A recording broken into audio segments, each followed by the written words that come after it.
sachez que la majorité des musulmans de la Terre Sainte ne peuvent pas aller prier à la mosquée sainte de Jérusalem, la mosquée de l'Aqsa. Elle leur est interdite. L'armée d'occupation israélienne de Jérusalem-Est fait un blocus depuis 1967 et empêche les musulmans de prier dans cette mosquée. Alors que c'est un droit, ça fait partie des droits de l'homme, avoir sa religion, donc pouvoir la pratiquer. Toutes les mosquées sur terre sont ouvertes. Je viens de me tromper, que Dieu me pardonne. D'autres musulmans subissent les mêmes sévices, par exemple en Birmanie, au Cachemire, en Syrie tout simplement. Les mosquées sont bombardées, détruites. Récemment, au Koweït. Ainsi, depuis 1967, les musulmans de la Terre Sainte de Jérusalem et des alentours ne peuvent pas accéder librement au troisième lieu saint de l'islam, Masjid al-Aqsa, et en particulier le Masjid Omar. Et récemment, depuis quelques années, et pour être plus précis, depuis 15 jours, ils ne peuvent plus y prier, sauf ceux qui ont plus de 50 ans, voire 60 ans. Et à un moment donné, seules les femmes pouvaient accéder à la mosquée. Un droit fondamental, avoir sa religion, pouvoir la pratiquer. Les droits de l'homme sont bafoués. Où ça? Dans l'endroit le plus saint, sur terre, pas pour nous musulmans, mais pour les trois grandes religions monothéistes, l'islam, le christianisme et le judaïsme. Et ceci, au vu et au su du monde entier, et en particulier des musulmans. Au nom de quoi? Au nom du fanatisme, au nom de l'intégrisme, au nom du terrorisme. Oui, tous les ismes possibles et inimaginables, c'est maintenant qu'il faut les utiliser pour dénoncer le crime contre l'humanité qui a lieu en Palestine, occupée. Ce matin, à l'heure de l'Fajr, on s'est réveillé pour faire la prière en paix, n'est-ce pas? Pour ceux qui ont pu se réveiller, bien entendu. C'est notre portable qui nous a réveillés. Peut-être certains ont une sonnerie qui est magnifique, qui est belle. Sachez que ce matin, une famille en Palestine n'a pas pu se réveiller pour une partie de ses membres. L'autre partie, ils se sont réveillés en catastrophe. Et là, au moment où je vous parle, ils sont à l'hôpital, entre la vie et la mort. Vous savez qui c'est qui les a réveillés ce matin, ces gens-là? Pour ceux qui sont encore vivants. Ce sont les colons, extrémistes, sionistes, qui ont décidé de les brûler. Oui, ils ont mis le feu à leur maison. Et un enfant de 18 mois, 1 an et demi, vous entendez? Un enfant de 18 mois a été brûlé vivant. Ses parents et le reste de sa famille sont entre la vie et la mort. Vous avez remarqué que ça n'a pas fait la une de la presse mondiale. Si certains vite fait, comme une lettre à la poste. Un mutisme. Non, ce n'est pas du mutisme, c'est de la complicité. Vous entendez? On dirait que les gens se sont mis d'accord. Pourquoi? Pour faire subir les pires des sévices et des atrocités à ceux que nous considérons, nous, musulmans, comme les meilleurs parmi nous. Oui. Il y a dans la communauté musulmane des musulmans qui sont l'avant-garde de la communauté. Et le prophète, sallallahu alayhi wa sallam, dans un hadith authentique, notoire, mutawatir, les dépeint en disant: il ne cessera d'y avoir dans cette communauté musulmane d'1,5 milliard de personnes aujourd'hui, un groupe très peu nombreux de musulmans sincères, convaincus, qui vont porter l'étendard de la liberté, de la justice, de la défense du troisième lieu saint de l'islam. Le prophète les a dépeints comme étant des gens croyants, comme étant des gens sincères qui vont être trahis. Vous entendez? Abandonnés. Par qui? Par leurs propres frères. Oui. C'est là où le bas blesse. C'est ça qui fait mal. Que l'ennemi s'attaque au lieu saint de l'islam.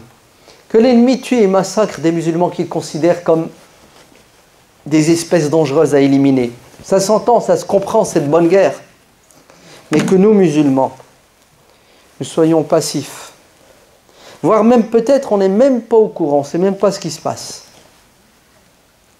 Dans le troisième lieu saint de l'islam, et nos frères et nos sœurs, nos enfants, nos bébés, se font humilier, torturer, massacrer nuit et jour. C'est ça qui fait mal. Et c'est tout à fait normal que l'ennemi s'amuse et fait ce qu'il veut. Parce que la communauté musulmane est dans le coma. Oui. Et je ne parle pas des dirigeants qui sont corrompus pour la plupart, ou qui sont menottés pour des intérêts économiques, politiques ou je ne sais trop quoi. Mais moi je parle de la masse, de 1,5 milliard de musulmans. Certains diront, qu'est-ce qu'on en a à cirer? Pourquoi tu nous parles de ça? Ah bon? Qui oserait dire ça si ce n'est un hypocrite? Qui oserait penser de cette manière si ce n'est qu'un hypocrite? Le prophète sallallahu alayhi wa sallam n'a-t-il pas dit dans le hadith authentique, la communauté musulmane ressemble à un corps. Lorsqu'une partie du corps souffre, il y a une solidarité qui doit voir le jour.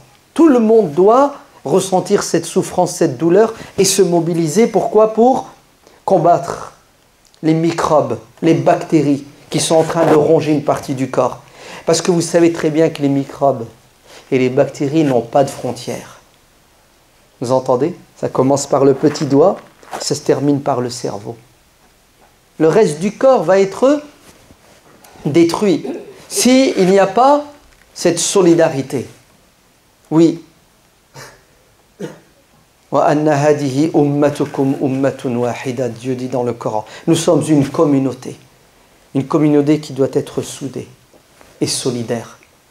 Sinon, nous trahissons le Coran, la tradition du prophète alayhi salatu wassalam.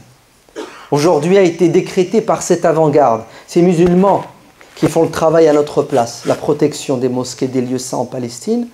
Ils ont décrété cette journée, ce jour du 31 juillet 2015, ce Jumu'ah, ce jour saint et béni, comme devant être le jour de la colère. Oui, on doit être en colère. Et on doit exprimer notre colère. Et on doit le dire haut et fort. C'est une injustice ce qui se passe à Jérusalem et aux alentours de Jérusalem. Même le droit international n'est pas respecté.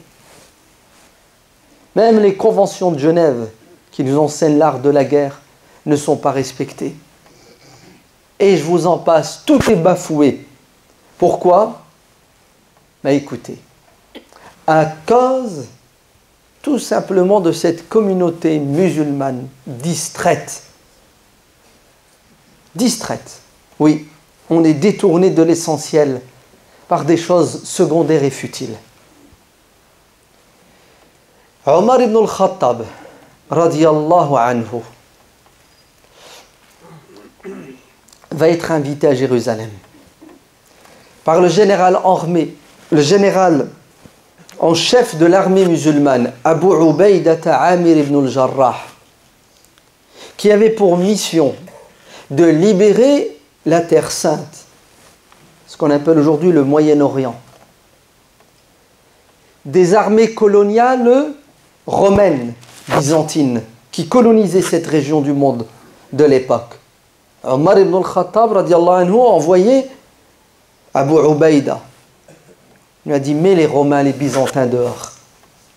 Cette terre est une terre arabe qui doit rester libre. Et lorsqu'Abu Ubayd a fait le siège de Jérusalem, Le patriarche de Jérusalem, Sophronius, l'interpelle en lui disant « Il est hors de question qu'on se rende. On se battra jusqu'au dernier. » Abu Ubaïda essaie de négocier un arrangement pour éviter le sang. Vous savez ce que lui dit Sophronius? Il lui dit, c'est une terre sainte. Il est hors de question qu'on la livre à n'importe qui. Très bien, négocions alors. Si cette terre, vous devez remettre les clés à quelqu'un, ça serait à qui? On dit, c'est un homme. Un homme, nous avons dans nos livres, nos textes religieux, sa description. Voilà qui est-ce, voilà comment il est. Et là, Abu Ubaïda va pousser le takbir de la joie. Il lui dit, cet homme que vous venez de décrire, c'est notre émir, Omar ibn al-Khattab. Oui. Maintenant, Sophronius décide de remettre les clés de la ville sainte de Jérusalem à Omar ibn al-Khattab, mais en main propre, sans intermédiaire. Et Omar reçoit une invitation pour venir à Jérusalem, pour recevoir les clés de Jérusalem. De qui? Du patriarche de Jérusalem, Sophronius. Et Omar va prendre la route. Et quand il arrive en Palestine, en Terre Sainte, aux abords de Jérusalem, il est accueilli par ses généraux, dont Abu Ubaïda, qui va lui faire une remarque, qui est la suivante. Ô prince des croyants, tu vas à la rencontre des grands de ce monde. Et ils ont besoin de voir en toi quelqu'un de puissant. Alors, allez, change de tenue vestimentaire, on va te préparer tout ce qu'il faut pour que tu sois considéré comme un empereur. Alors que Omar était venu avec, écoutez bien, sa toque. Et les historiens divergent sur le nombre de trous rapiécés qu'il avait dans sa toque. Certains parlent de 17, 19. Eh oui. L'homme qui était craint et qui était respecté, à l'époque, était vêtu de haillons. Et le comble, c'est qu'il était accompagné d'un fonctionnaire de l'État. Et ils étaient à deux, et ils avaient une seule monture. Et il, à tour de rôle, montait sur cette monture. Une fois c'est Omar qui marche, une fois c'est son serviteur qui marche. Et à un moment donné, il a plu, et Omar ibn al-Khattab va fouler la terre de la Palestine. Et ses sandales vont être remplies de boue. Et Abu Ubaïda va dire, non, c'est trop, ya Omar. S'il te voit dans cet état, tu vas perdre de ton aura. Ils vont te déconsidérer. Tu as vu comment tu es habillé? Tu as vu dans quel état tu es? Et là, Omar, du haut de ses 2 mètres, et oui, il était grand, Omar. Il était grande âme d'esprit, d'intelligence. Dira Abu Ubaïda et à tous les musulmans jusqu'à la fin des temps. Nous étions, nous jadis, les Arabes, des moins que rien, des va-nu-pieds, des voyous, oui, des délinquants. Et Dieu nous a repêchés, nous a sauvés. Avec quoi? Avec l'islam. On est ce qu'on est grâce à cette religion. Et si on recherche la grandeur dans autre chose que l'islam, Dieu va nous abandonner. Et on va redevenir des gens vils, des moins que rien. On sera méprisé par le monde entier. Il a l'air de dire, il y a Abu Ubaïda, ce qui fait la grandeur d'un être humain, c'est sa spiritualité, c'est son intelligence, c'est son éthique, c'est sa morale. Oui, les apparences sont nécessaires, personne ne peut le nier. Le prophète sallallahu alayhi wa sallam, quand il recevait des délégations, il avait une tenue vestimentaire. Oui. Et il y avait un protocole. Omar ibn al-Khattab avait son protocole, c'est son ijtihad. Ben, sachez que lorsque Omar va arriver à Jérusalem, Sophronius, en personne ne va lui remettre les clés. Vous entendez? Il faut le faire quand même. Hein? Il est chrétien, Omar est musulman. Omar avait la possibilité militairement de prendre Jérusalem sans discuter, sans dialoguer. Et il va s'asseoir avec les chrétiens de Jérusalem, avec Sophronius. Et là, il va écrire. Il va écrire une constitution pour la gestion de ce lieu saint. Et qu'est-ce que va dire Omar ibn al-Khattab aux chrétiens? Vous êtes chez vous. Vos églises, vos couvents seront sous ma protection, moi, le prince des croyants. Et Omar sera accueilli comme un libérateur et un roi. Juste. Et à un moment donné, on lui fait la proposition d'accomplir la prière dans l'église de Jérusalem. Et Omar va s'abstenir d'accomplir la prière musulmane dans cette église. Non pas parce que c'est interdit, non pas parce que c'est haram, car toute la terre est un lieu de prière, sauf quelques exceptions prêtes, mais uniquement parce que Omar craignait qu'une fois la prière accomplie dans cette église par Omar, que les musulmans par la suite prennent cette église aux chrétiens sous prétexte que Omar a prié dans cette église. Alors, Omar a préféré prier à l'extérieur, dehors, parce qu'il était sensible à la liberté de culte et de religion. Et aujourd'hui, ouvrez bien vos oreilles, des milliers de personnes ce matin sont parties pour faire la prière de l'Jumu'ah, là où Omar, dans l'esplanade des mosquées, a prié, et ils n'ont pas pu prier. Et ça scandalise personne. Au contraire, des gens comme moi, des fous, qui osons condamner ce qui se passe en Palestine, vont être à nouveau stigmatisés et montrés du doigt, et taxés d'intégrisme, de fanatisme, d'antisémitisme, parce que on est dans un monde de lâcheté, d'hypocrisie, où le mal est devenu bien, où le mensonge est devenu vérité, l'inversion totale des valeurs. Et tout ça pourquoi?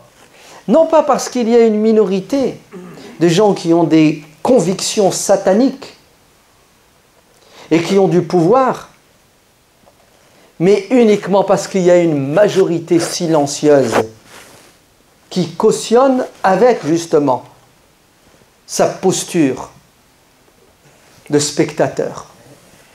Oui, le prophète sallallahu alayhi wa sallam a dit, il viendra un temps où les gens vont se coaliser, c'est-à-dire qu'ils vont s'unir contre vous pour vous faire la peau.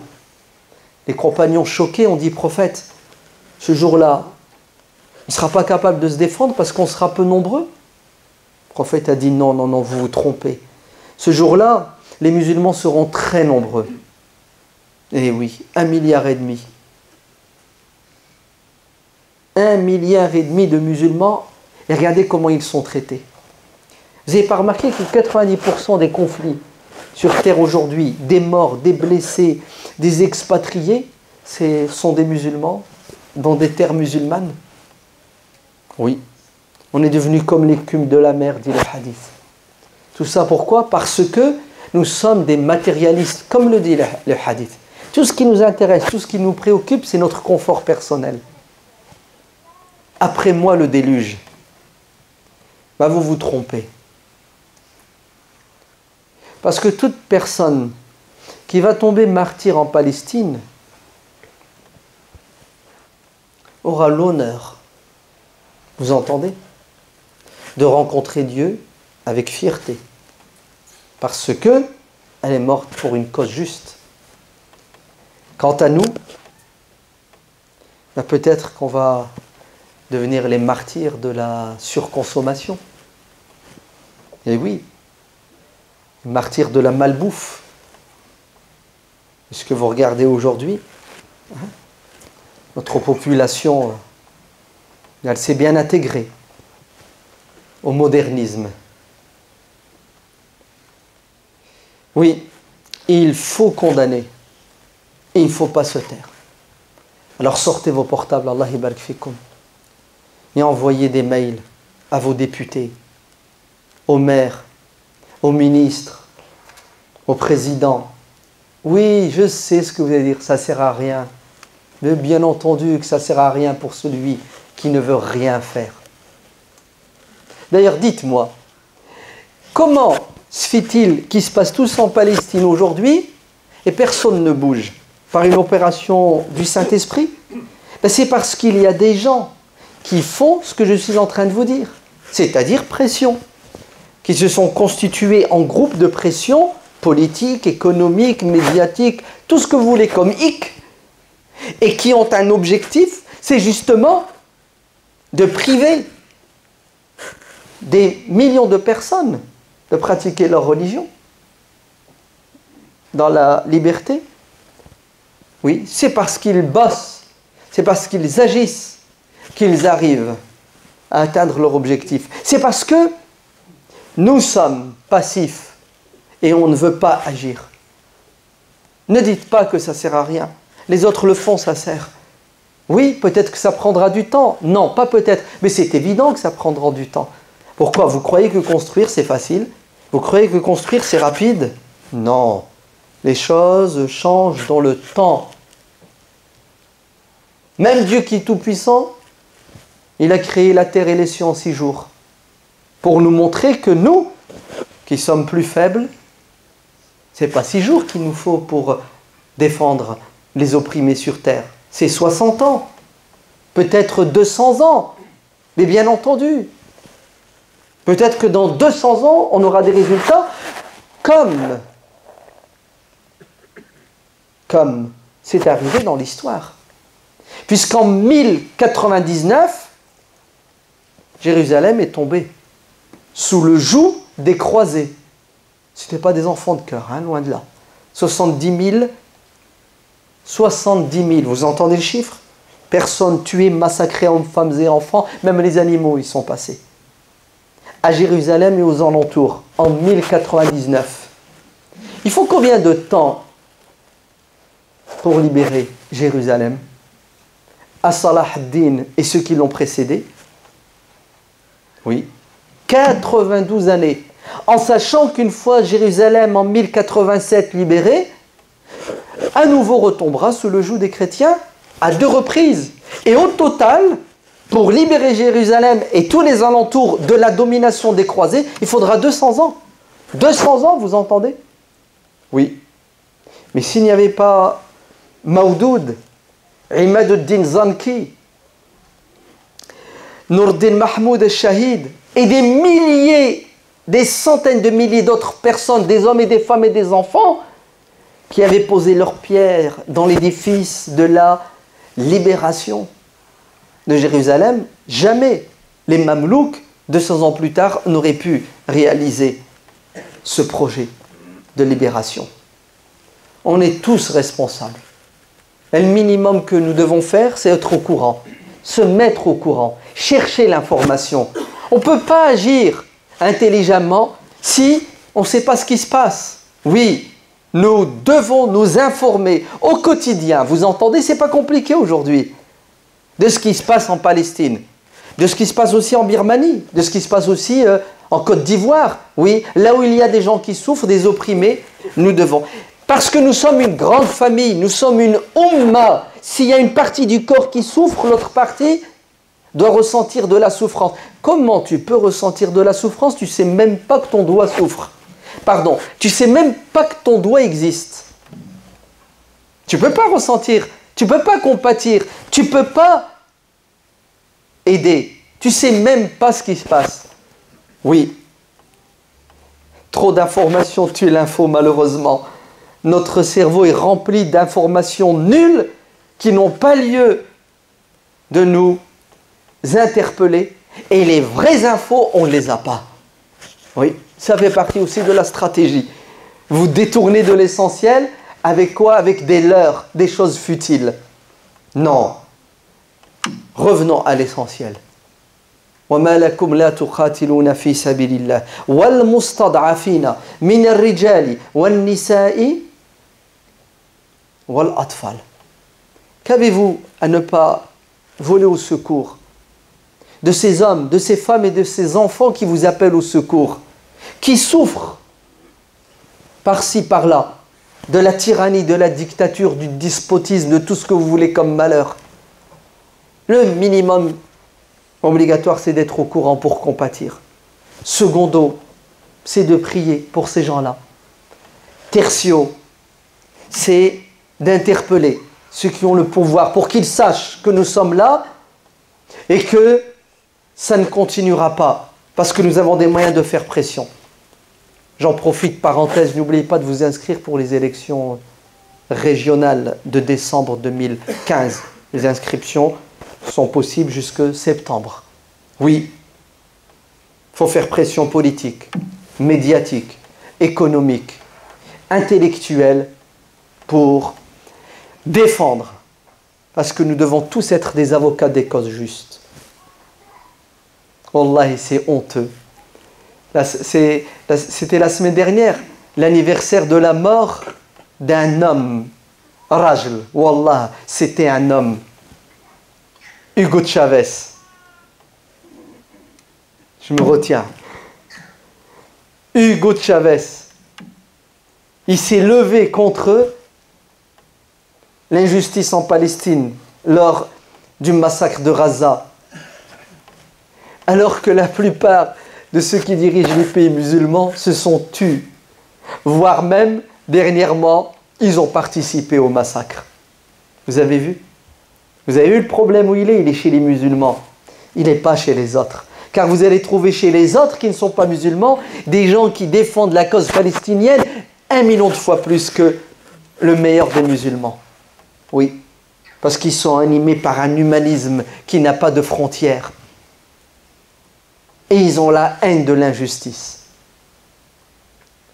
Voilà, il fallait parler, et il faut parler, du troisième lieu saint de l'islam, et des hommes et des femmes et des enfants qui souffrent et qui crient au secours. Allahumma ansur ikhwanana fi Filistin wa fi al-Masjid al-Aqsa. Allahumma kfina sharra a'da'ina min al-kafirin wal-munafiqin. Allahumma a'izz al-islam bina wa a'izna bil-islam. اللهم وفقنا لما تحب وترضاه اللهم ارحم والدينا كما ربونا صغارا واحفظ أولادنا من شياطين الإنس والجن اللهم اصلح لنا أزواجنا واصلحنا لأزواجنا اللهم أعز الإسلام بنا وأعزنا بالإسلام اللهم افتح علينا فتوح العارفين اللهم ارزقنا الإخلاص في القول والعمل اللهم اجعلنا هداة مهتدين وثبت قلوبنا على الدين اللهم اجعلنا من الذين يعملون بما يقولون ويخلصون عندما يعملون آمين والحمد لله رب العالمين